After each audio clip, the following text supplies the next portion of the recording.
I will eat them in my car, I'll eat them on the way home, and there may not even be treats left when I get through the door. Hey guys, it's Kendra with Holistic Happy Healthy, and today I'm going to be talking about a shopping strategy as well as how to save money while eating healthy and shopping for healthy groceries. So let's get into the video. Thank you so much for watching this video, guys. I'm so excited to tell you and share with you about what I've learned about shopping and just prioritizing and trying to save money, because eating healthy, generally speaking, is somewhat expensive depending on where you go.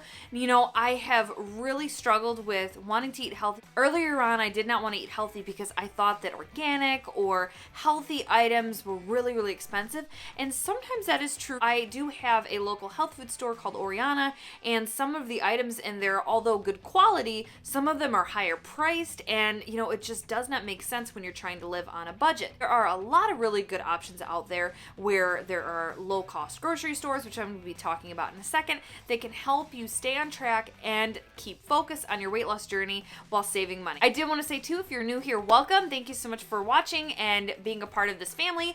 If you do like this video, please leave a like down below, as I love to see that you guys appreciate and like this video. And if you absolutely love this video, please subscribe, as I do post content like this every single week. Okay, so into the video. I wanted to share with you guys my personal strategy on shopping and trying to stay focused, but also saving money. And sometimes it is difficult, guys. I will admit, sometimes I will overdo it with the groceries and buy things that I really don't need, and I will splurge on cheat meal items that I really shouldn't be buying at that moment based on my health food journey and my plan that I'm trying to follow. First thing I want to tell you guys, when you're trying to shop and shop healthy and stick to a budget, is clean out your pantry and clean out your fridge. I literally do this every single week. It is just me, my husband, and our animals. However, throughout the week, I tend to accumulate leftovers and just things that are expired, and cleaning out the fridge gives me a fresh palette and allows me to see what things are actually in my fridge. I don't know if you've done this, but sometimes if I don't clean out my fridge, or if I don't actually see what is in my pantry or fridge, I will buy something that I already have at home, and then that's somewhat of a waste of money, and then I tend to have an over amount of items, and then one of the items will expire, and then it'll just be a waste. Highly recommend you guys clearing out your pantry and your fridge before you go grocery shopping. The next thing I want to tell you guys, and I do this literally every single week before I go grocery shopping, and that is make a grocery list. Now, the way I separate it and I manage my list, of course, I clean out my pantry, I see what I need. As I clean out my pantry, I literally make a grocery list as I go along. I stick to the 3 M's, guys, and this is something that I've kind of made up myself, but that's pretty much meats, meals, and maintenance. So I stick to those categories, and I break it down into the aisles of the store that I always shop at. I always shop at Aldi's. I don't know if you guys have an Aldi's in your area, but I have found that Aldi's is just so cheap, and the way they set up the store, it's really simplified. They have organic items, they have really good quality items. Sometimes they have seasonal items that come in, and it just makes my grocery shop quick and easy, and I feel like I'm not paying attention to some of those name brand items that you'll see at stores like Meijer or Walmart or Rihanna's. Now, I will get into different options if you guys don't have an Aldi's by your area, or if you shop at Meijer, Walmart, or your local grocery store. There are still tricks that you can incorporate into your shopping strategy, but for me, I always shop at Aldi's because to me it is cheaper. Back to the grocery list, I always write down my categories for meats, and that can include poultry, dairy, any animal byproducts. I focus under meats, and that's because for me, that category tends to be the largest amount when I'm going shopping. Meat is generally kind of expensive when it comes down to it, so I will get usually turkey burger, or I will get burger for my husband because, like I've said before in previous videos, we eat differently,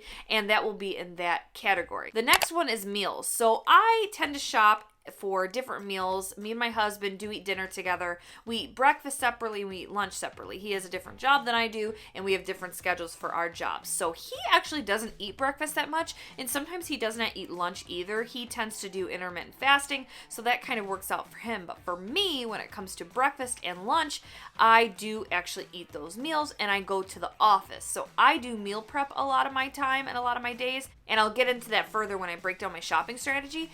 But pretty much my meals tend to make up vegetables, if I need any pantry items, you know, anything for dinner, lunch, or breakfast, that falls under the meals category. And then the last category that I shop for is maintenance. Now, what I mean when I say maintenance is anything having to do with cleaning, or anything having to do with like household items like laundry or what have you. So that would fall under maintenance. When you guys are making your grocery list, it is very, very important important that you guys pay attention to serving size. Now, this will help you when it comes to weight loss and also staying on track with your health journey.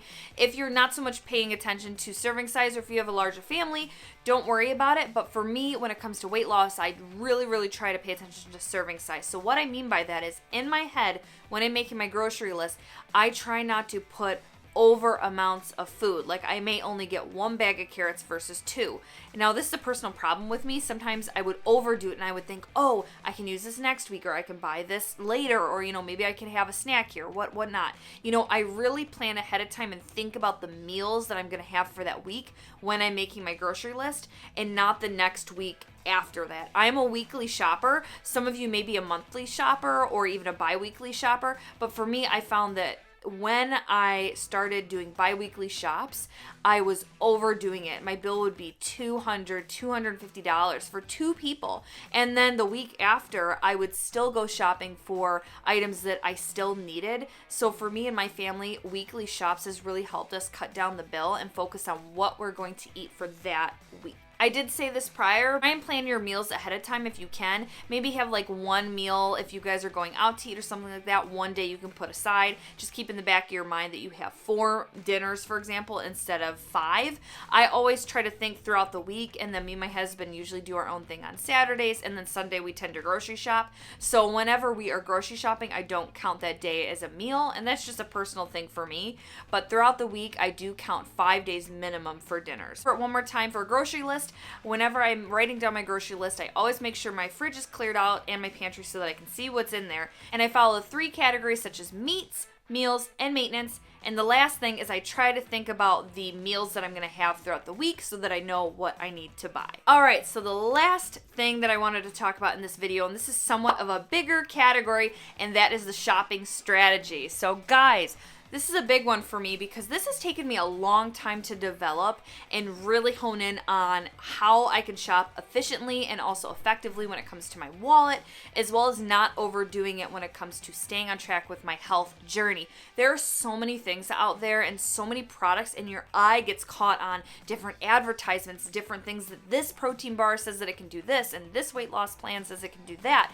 And just going through the aisles, it can seem so overwhelming, and sometimes you just cave and you just buy that easy frozen meal instead of really trying to focus on yourself and your health, and knowing that you guys can actually plan meals and do things more effectively than just sticking to the same old boring routine. My shopping strategy, guys, the first few tips I want to tell you before I dive into specifics of my shopping strategy is, number 1, never shop when you're hungry. I know this is hard. Sometimes I actually have a bag of nuts in my purse if I do tend to get hungry, or a date bar or some snacks that I made the night before. Sometimes I do get hungry, like if I shop right after work, and I usually go home to make dinner around that time, so it can be a little bit difficult, but do try as hard as you can not to shop hungry. I found that when I shop hungry, I tend to linger down the snack aisle where there's popcorn, treats, where there's ding dongs and Twinkies and all those really good sugary treats, and that will literally push you over the edge. Don't shop hungry, guys. Leads me into my next tip: avoid the junk food aisles.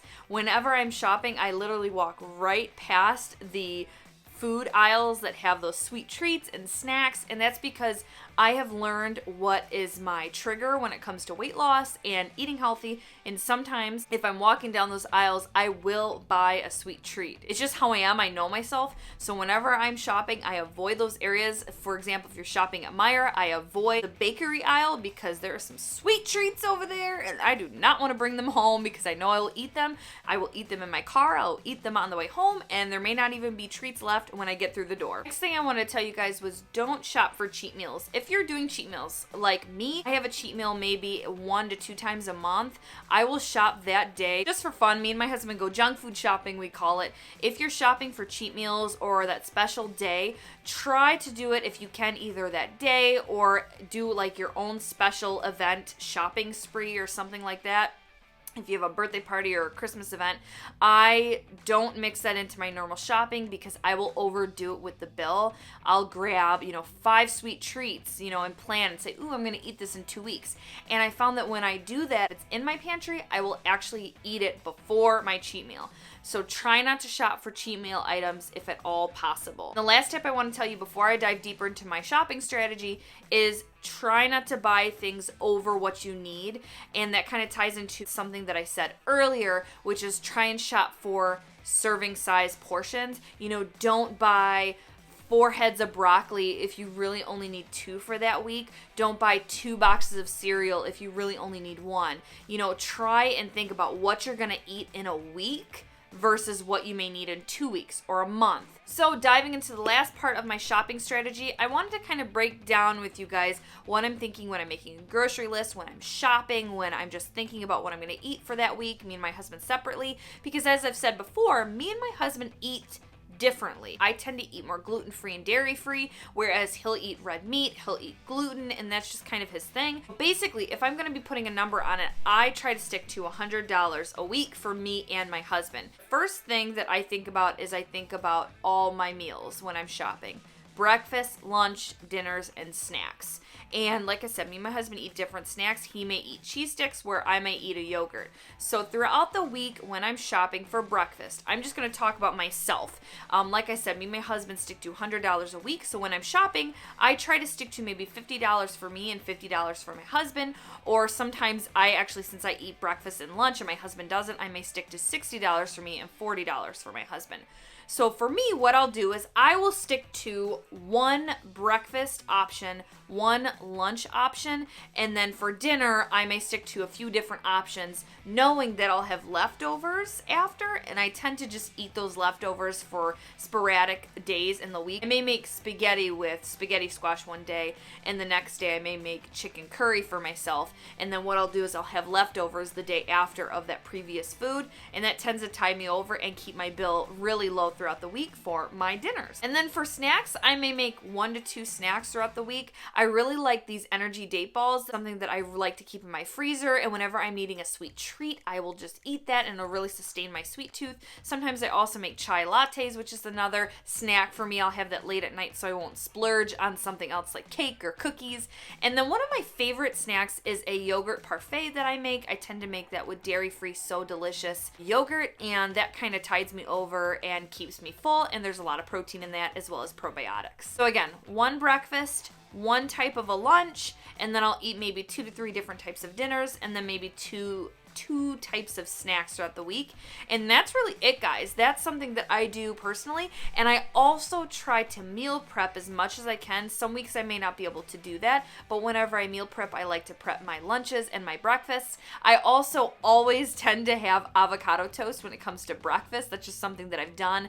I'll have a salad usually or soup for lunch, and then throughout the day I may have matcha lattes, or I may have 2 date balls trying to tide me over through until I have dinner. And then for dinner, again, I'll have chicken curry or something like that.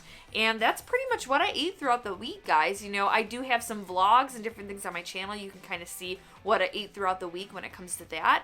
And then really what ties my husband into the way I eat and what he eats, and the reason why we don't overspend, is because if I'm eating chicken, for example, that night, I will make something with chicken for my husband. Like I may make chicken parmesan for him, and I'm having spaghetti, for myself. So I can use the sauce, I can use the chicken, and then I just make spaghetti squash and noodles for my husband. And that's pretty much what I found has worked for us in our week. I will stick to the same meat and then the same similar type of sauce or meal profile so that we can both save and we're both pretty much eating the same thing, but just different diet types. Okay, guys, I know this video was a little bit scattered, but that's pretty much my shopping strategy and how I stay healthy and stay under a budget when it comes to eating. And like I've said before, me and my husband eat differently, so I have pretty much stuck to that under $100 plan. Please share with me if you guys have a shopping strategy that's helped for you. If you have kids, if you have larger families, and if you're able to stay under $100 a month, please share with me how you guys do it. I would love to hear it. Other than that, thank you so much for being a part of this family. Thank you for being here. I hope you have a wonderful day and have a happy, holistic, healthy day. I'll see you in the next video. Bye.